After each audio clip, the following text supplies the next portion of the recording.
and all that stuff. But let's get into God's Word tonight. Mark chapter 13 is where we're going to be camping out. And while you're turning there, you may already have that. If you'll look over at the paper titled The End. Like I said, a pretty morbid title for the next several weeks. This is where we're going to be going. This is our eschatology study syllabus. And here's what we're going to cover over these next several weeks. I can't give you week numbers and things of that nature because, and just kind of give you some backdrop and some background. Jennifer and I did an eschatology study. Actually, it wasn't even an eschatology study. It was just a study of the book of Revelation. And we're going to tackle Revelation headlong here in just a couple of weeks. And Daniel and, Ezekiel and Mark and probably Matthew. And we're going to be in a lot of places, maybe even dabble in Genesis some a little bit. Joel, we're going to be in Joel a little bit tonight. But with all of that being said, Jennifer and I went through a study when we were teenagers. This kind of puts it in perspective. We were in youth group together back in the day, felt boards and everything. Anybody remember felt boards? We didn't have felt boards, but that's just funny. Anybody remember felt boards? Am I the only one old enough to remember felt boards?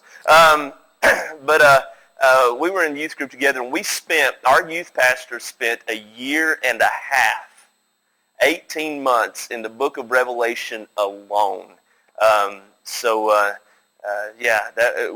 Now you got to figure he's got a room full of teenagers in the book of Revelation for 18 months, and we went really in depth with that. We're not going to spend 18 months, probably. We're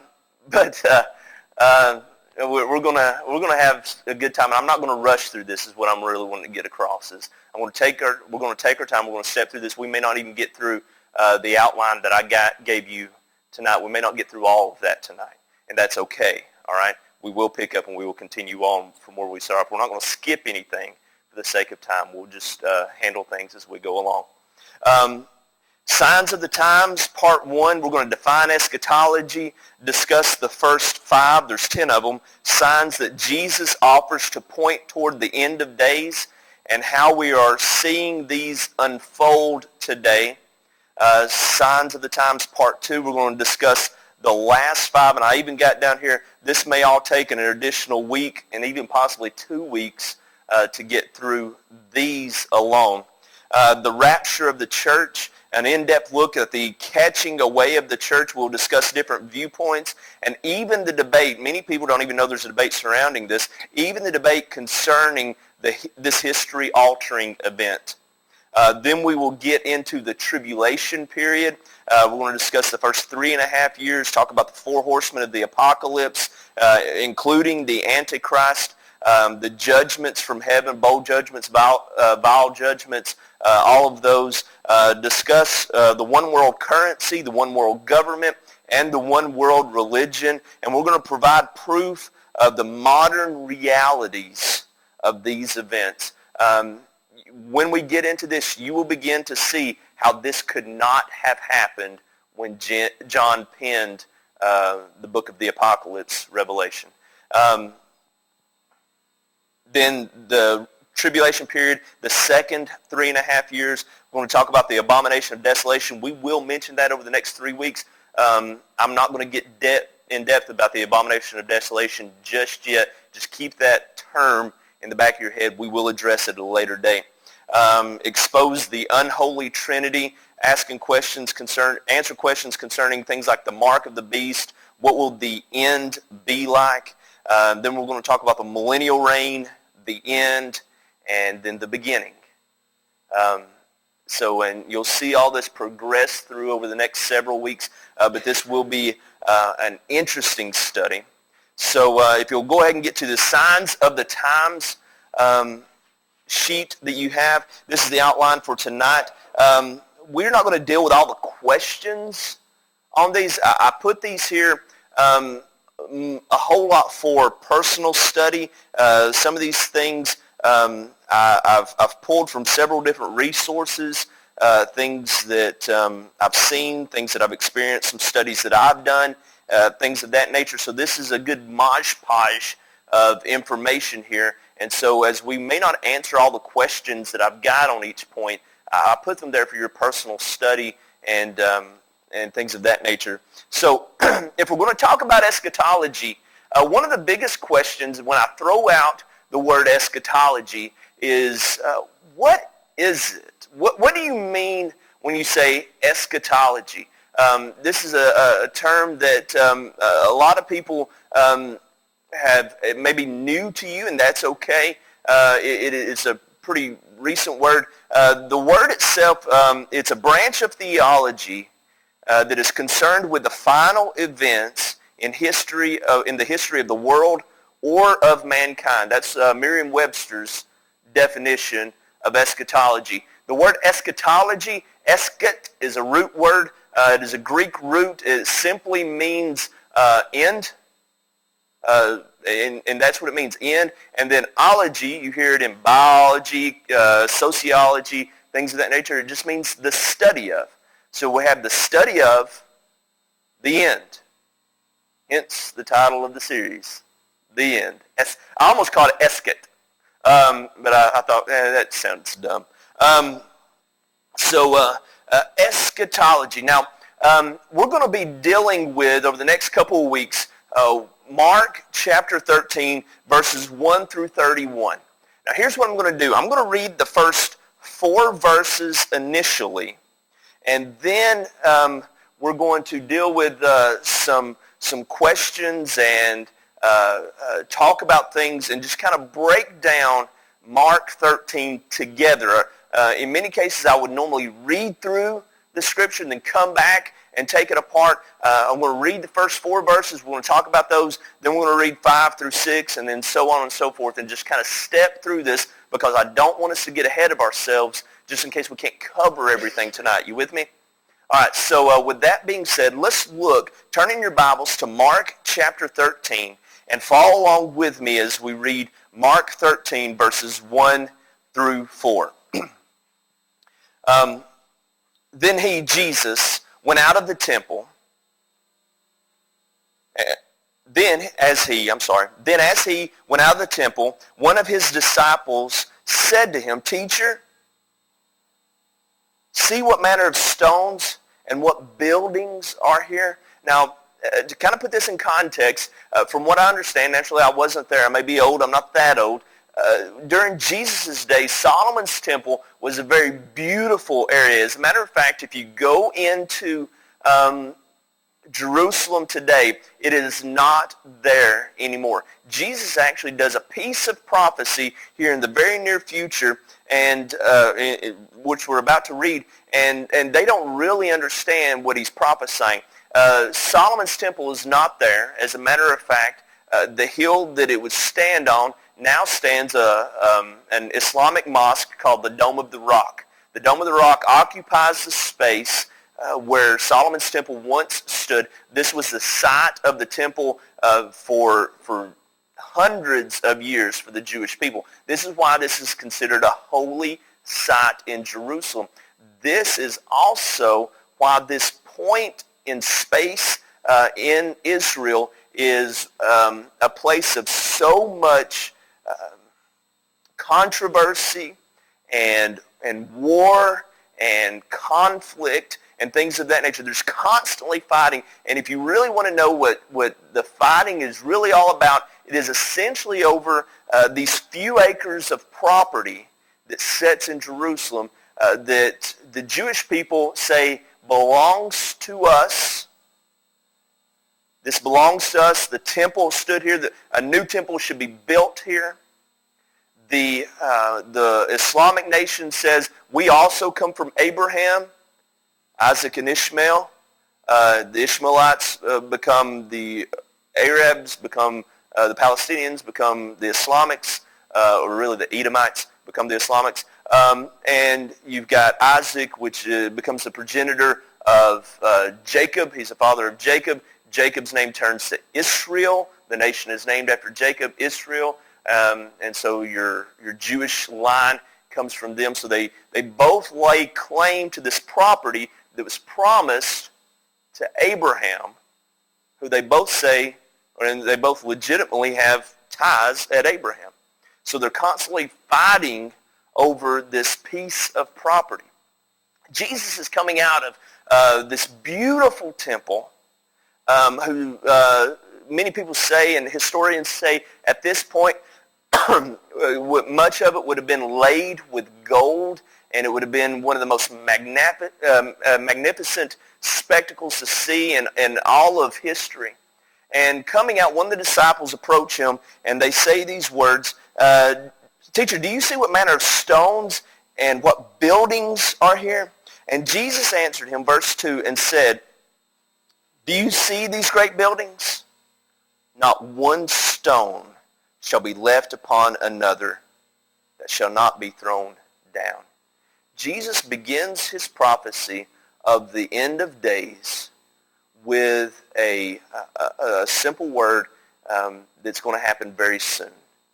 He says, even this temple is going to go away. As beautiful, as magnificent as it is, this isn't even going to last long. Now, as he sat on the Mount of Olives, opposite the temple, Peter, James, and John, and Andrew asked him privately, "Tell us, when will these things be? And what will be the sign when all of these things shall be fulfilled?" And then we get directly into Jesus' teaching. He's going to give us 10 indicators of the signs of the last days. We're going to take these apart and we're going to look at them. But I want to say something going into this. I never wanted to be that guy.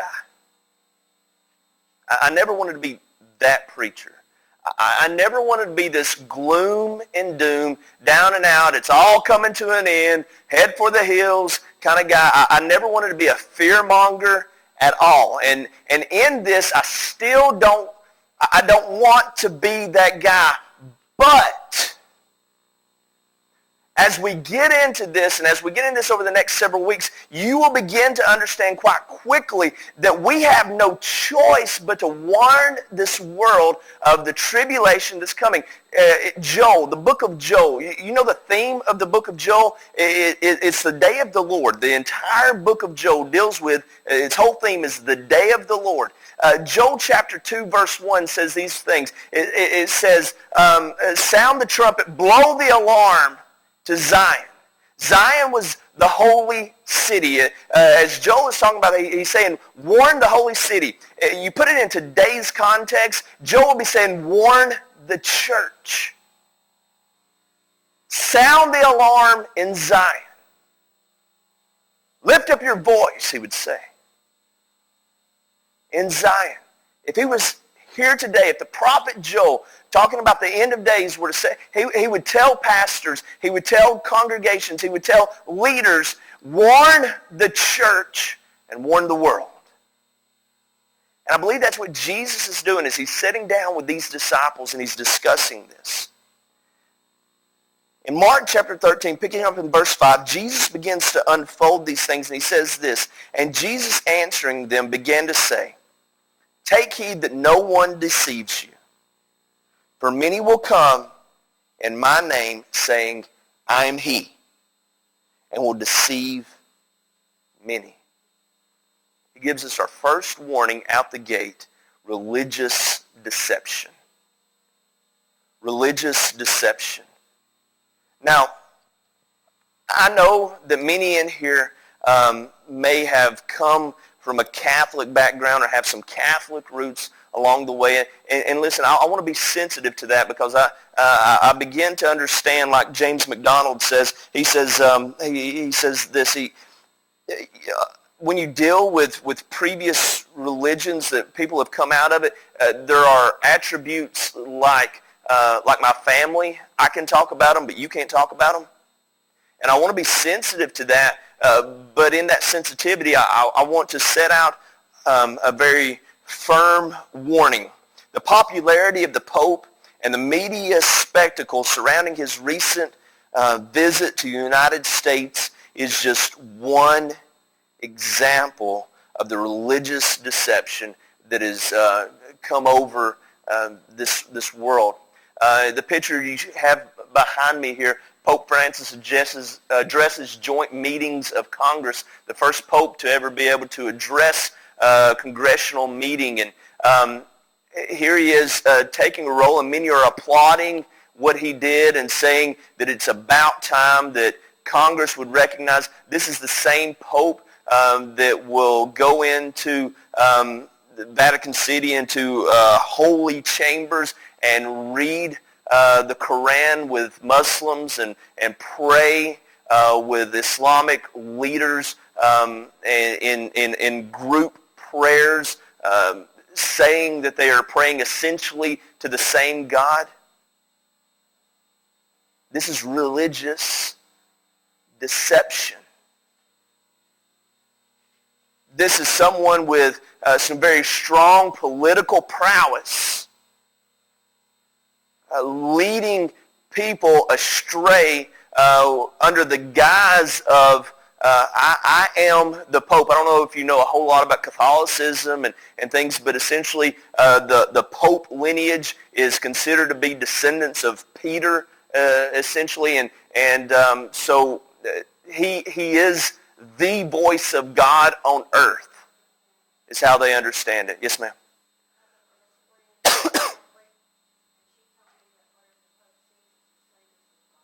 Yes. And that's how they understand it. He is the, so here you have, and I'm going to use air quotations, I hope, anyway, the voice of God on earth is saying, we all serve one God. This is universalism at its best. Religious deception. Now, as Protestants, we're not immune to that. You can hardly turn on even Christian networking without hearing someone tell you that if you send me the right amount of money, I will pray your cancer away. Religious deception. This same religious deception is being introduced into our schools and our classrooms, not overtly but subtly. Abraham Lincoln said the philosophy of the schoolroom in one generation will be the philosophy of government in the next. So now you have children being taught essentially this universalist viewpoint that we must tolerate everything. The only thing we don't tolerate is the person who doesn't tolerate everything. And so, and it's not so much classroom literature, or it's not so much in textbook form, but we begin to mold our children even at a young age that it may not be right for you, but it's right for them. And I know that it's difficult water to wade when you're in an official position in a classroom. I get that. I really do. And so you're almost in a position where even if your convictions tell you otherwise,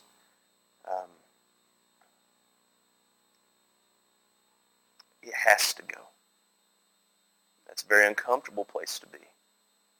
You see that everywhere along the way. Religious deception. It's time to increase our spiritual discernment. And the best way to recognize falsehood is not by studying fake things, but by pouring ourselves over the truth. Did you hear me? I've run into so many people along the way in dealing with these things. They say, well, I feel like that I need to study deeply these other religions so that I can be a little bit better in proving these things. And I will tell you straight up, straightforward, that is a dangerous road to travel.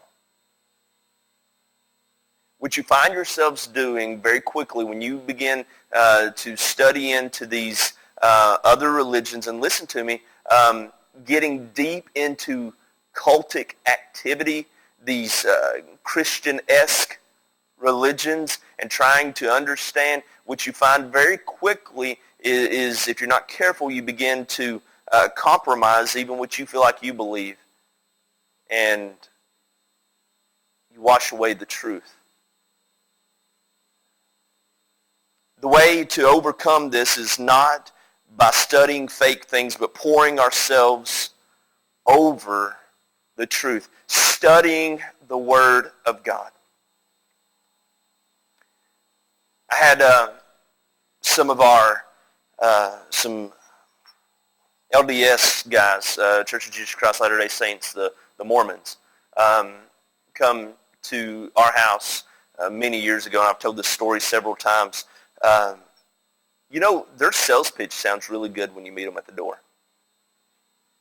I really got to applaud them. They know how to approach a door a lot better than most of us.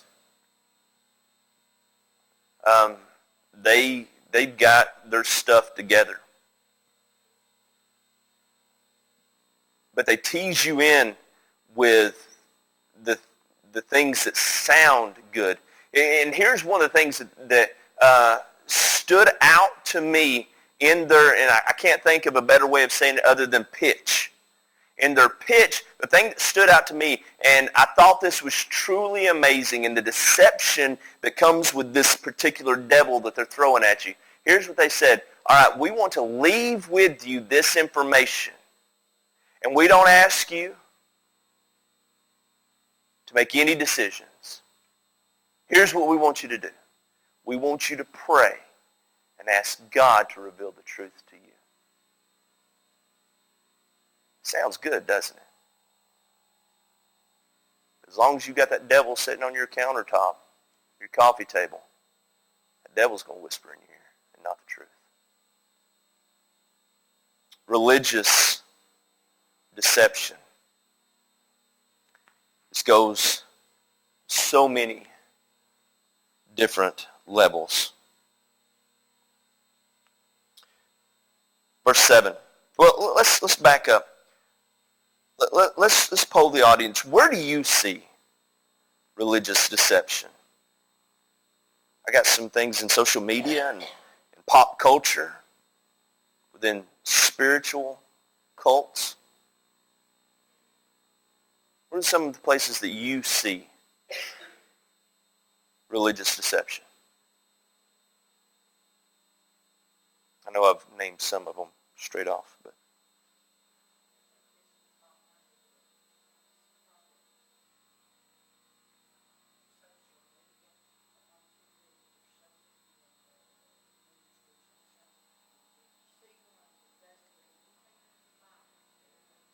yeah.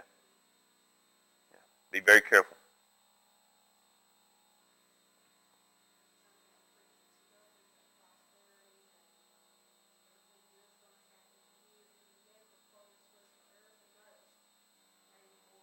Mm-hmm.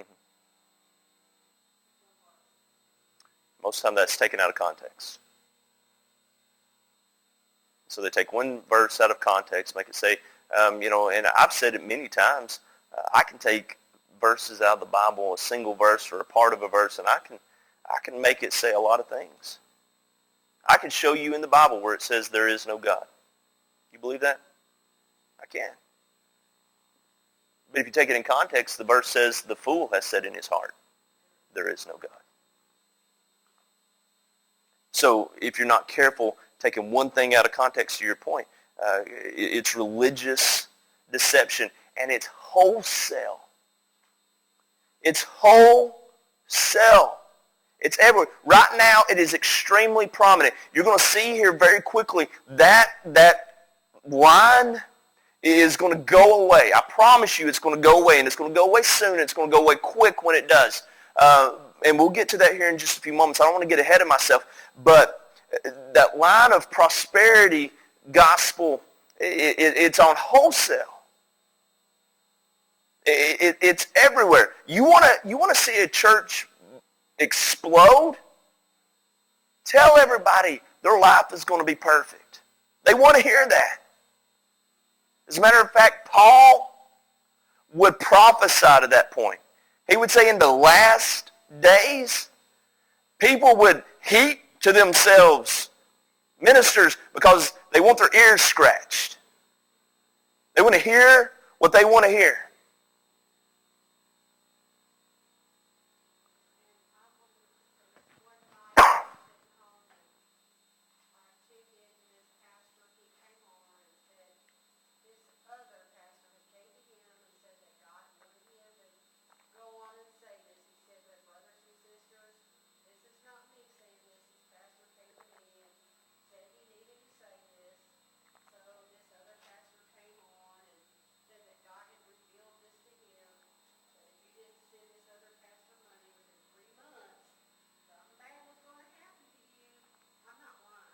Wow.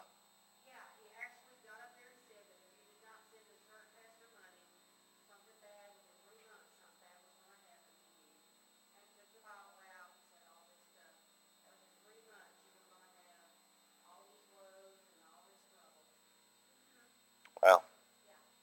You know, that's the deception that runs rampant.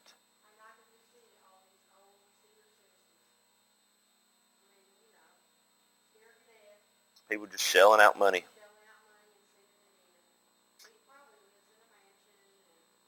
I watched a video of two prominent Protestant ministers sitting on TV in a televised broadcast explaining why God wanted them both to have private jets. That was an interesting conversation. And I say interesting in the most negative sense that I can. Religious deception. All right, let's move on. Verse 7. I told you we're not going to get through this. Verse 7. But when you hear of wars and rumors of wars, do not be troubled. Now, I want to caution you as we're going through this. I would invite you and I would actually encourage you. Jesus, in many cases, as we study through this, he's going to give you a sign and then he's going to give you a bit of encouragement. Take some time and underline these bits of encouragement as he gives these. He's going to tell you, take heed that you're not deceived. When you hear of the wars and the rumors of wars, don't be troubled. He's giving you some spiritual fortitude in all of this, these scary places. It's essentially like a father coming to a child, and the child says, "Daddy, I'm afraid. It's dark. I'm afraid." And the dad says, "Well, there's nothing in here. It's just you." And the son says, "Well, I've got a monster in my closet or under my bed." And the dad says, "Well, don't worry. I've checked under your bed. I've looked in the closet." Jesus is saying, "I know what's going to happen to my children.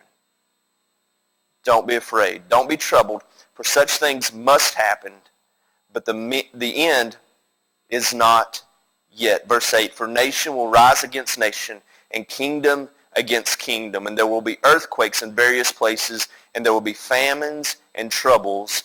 These are the beginnings of sorrow." Some of your translations say these are the beginnings of birth pains. I think I like that better. We'll get into that here in just a moment. The second sign that Jesus has given is escalated wars and increased human suffering. Escalated wars and increased human suffering. Over the last century, there have been more people killed than in any other century of the past. As a matter of fact, 74 nations right now in the world, there are 74 nations where the U.S. is fighting or helping some force in some proxy struggle that has been deemed beneficial. You see, the United States over its little over 200-year history has become the world's largest landlord.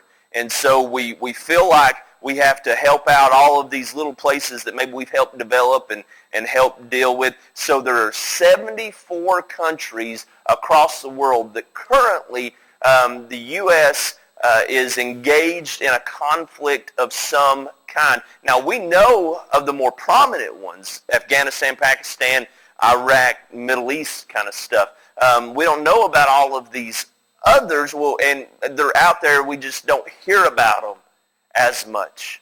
I remember when, after 9/11, and I wish that I would have thought to pull this clip and put it on here. I remember watching before the shock and awe attacks, George W. Bush signed into action. He said these words, and it stuck out to me. It was almost like the Holy Spirit grabbed my ears at the point when he said this. I can't remember anything else that he said. It seemed like he was standing on the aircraft carrier, the big speech that he made from the aircraft carrier. But he said these words. He said, "There will be strikes and battles. Many will make the news, but several you'll never hear about. Wars and rumors of wars, escalated wars, increased human suffering." It wasn't too long ago that I could say this, and speaking of end-time prophecy, Russia, and you'll see this over the next several weeks, Russia plays a big part in the end-time prophecy as the army of the north, and you'll see this come to light over the next several weeks. 5 years ago, 10 years ago, we couldn't understand how that could be because it seemed like Russia had lost all of her power and almost become impotent. But you see today that it's not since Putin has taken power and everything that's happened, especially in the last several weeks or last several months and the last couple of years, Russia has become once again a super force in this world that once again even the United States seems to be scared of. You see this coming a lot. The things back in the 90s, the oil fields, all the oil fields that Russia sold just to try to keep its government afloat, it's now taking back by force. Even Shell Oil, the world's leading oil distributor, had to bargain with the Russian government to give back half of its oil fields, and that was their barter because they knew if they at least didn't give some, that Russia was going to come and take all. Do you see this happening? Escalated wars and human suffering. Refugees are reshaping the world both economically and religiously. You see the Syrian refugees, the big debate that has been surrounding them. I seen a clip, somebody shared a clip recently that I seen. It was an interview with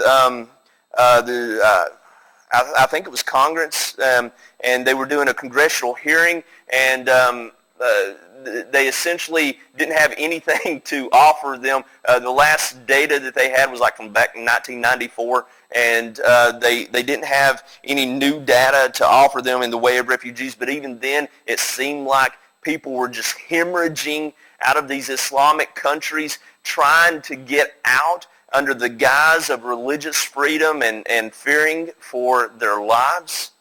I mean, this is everywhere. Think of how this is reshaping Europe initially. The Church of England used to be the biggest Christian organization, secondary, and it really got its power really from the Vatican, because it was Catholic in this organization. In Britain today, Christianity is just barely etching out Islam as its leading religion. Think about all of these refugees that are pouring out, and the United States is really footing the bill to some of these small countries that they are pouring into as they begin to reshape the social geography of all of Europe.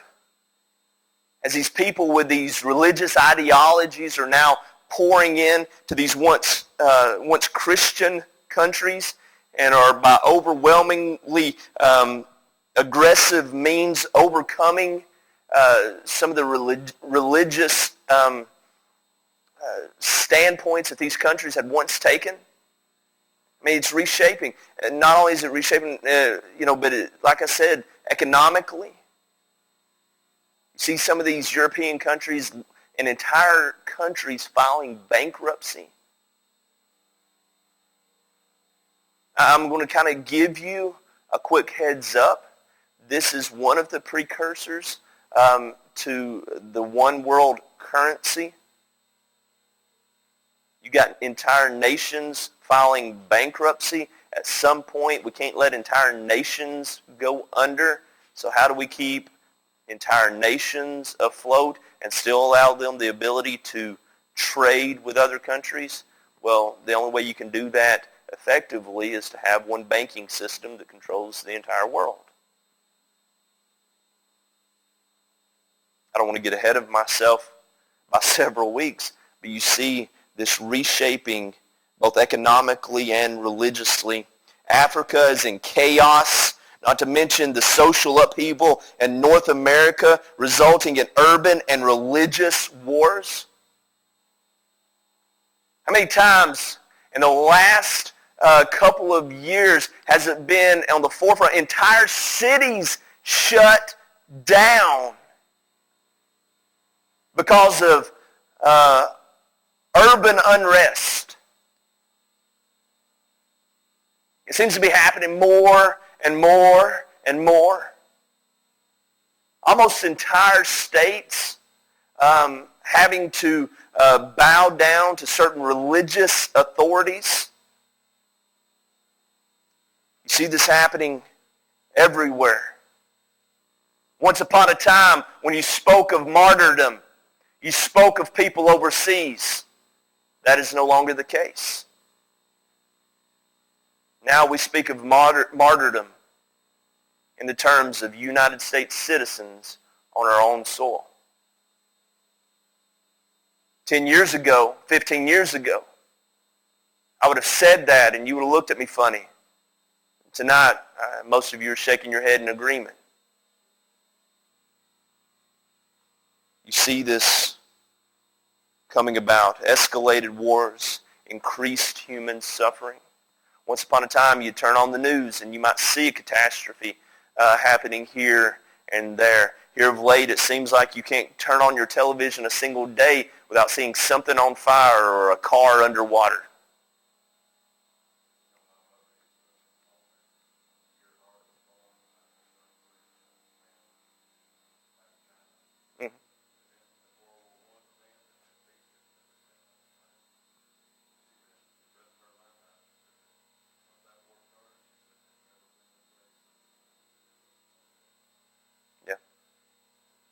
You see it constantly and overwhelmingly. Let me ask you a quick question. What do these events have in common, these world-changing events? Hurricane Katrina, 2005, Superstorm Sandy, 2012, Winter Storm Juno just a couple of weeks ago. They got actually two threads that are woven through them. One, they hit the United States, all three of them. Two, they were counted as the largest on record. The most powerful on record.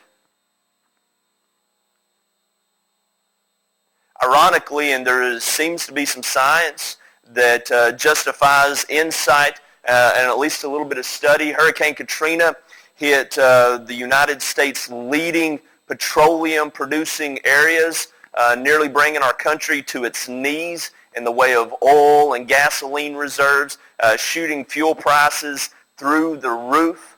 Superstorm Sandy hit the New Jersey and New York areas, bringing that area of the country again to its knees, shutting down nearly our financial system for a period of time, forcing our government even to look at, how do we keep our currency going and keeping our currency alive. The Winter Storm Juno seemed to bullseye the capital of the United States, ceasing things and holding it to a halt for a period of time. We've got warehouses in New Jersey that are just now really getting back to operating and shipping goods out of that area. It's funny how these world's strongest seems to be hitting prominent places in our country. Just a thought. All right, I've got 2 minutes. I'm going to cover this next point, and then I'm going to cover it again when we get back. All right, so because I really want to introduce you to this. This is one of the big points that I really wanted to get to. Verses 9 through 11. You can study up on this for the next 2 weeks. But watch out for yourselves, for they will deliver you up to the councils, governments, and you will be beaten in the synagogues, religious ordinances, and you will be brought before rulers and kings for my sake, for a testimony to them. And the gospel must first be preached to all the nations. But when they arrest you and deliver you up, do not worry beforehand or premeditate what you will say.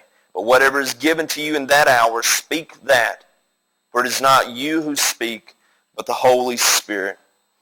Believers are forced to identify themselves. A time is coming and is already here when Christians will increasingly be forced to identify themselves and show their allegiances. Ministers are made to have sermon notes pre-approved by governing officials. Believers are called out during violent attacks. Churches will be emptied as those who worship Christ will be put under pressure to conform.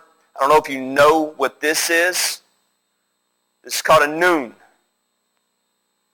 It's the Arabic letter for N. It actually means Nasrani, which is an Arabic term for Nazarene.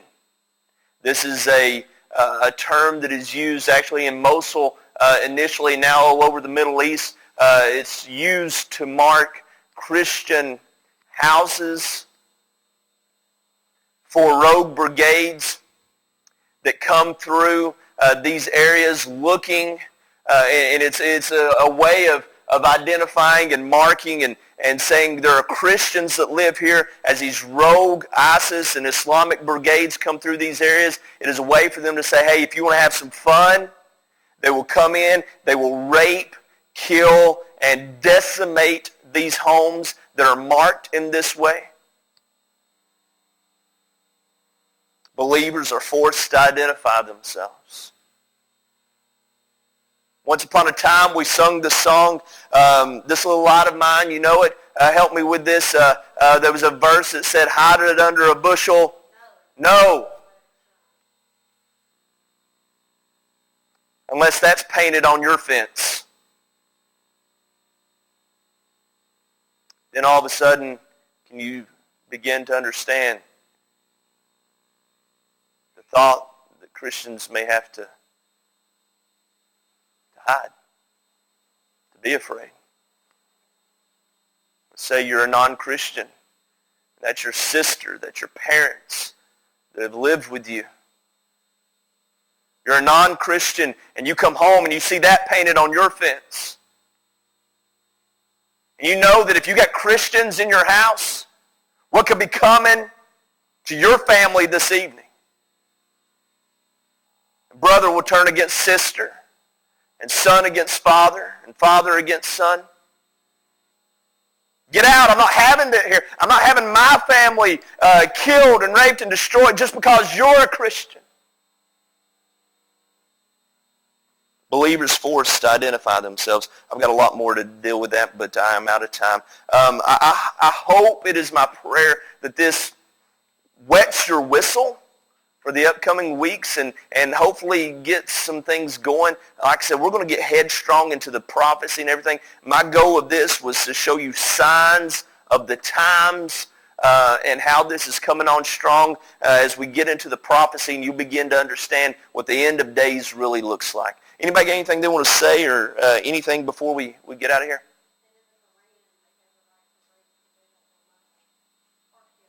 You know, it's amazing how this stuff just falls out in front of us.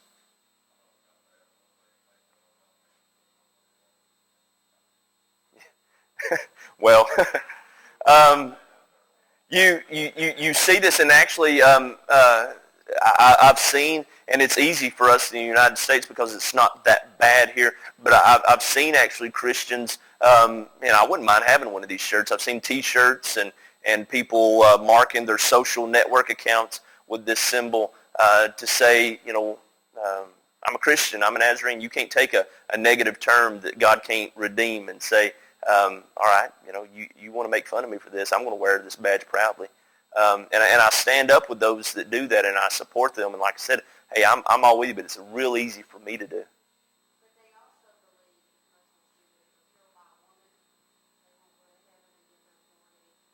Oh, see, I've done some, light studies into that kind of stuff. I know it gets kind of hairy in some of the areas that it gets.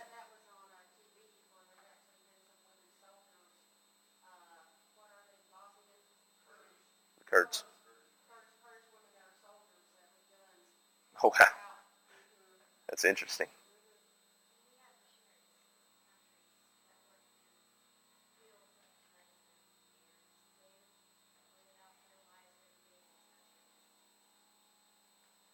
And they're at risk. They're at danger. One more reason for us to constantly be on our face in prayer for these guys. Pastor Youssef recently released for doing good deeds. He spent 3 years in the world's worst prison.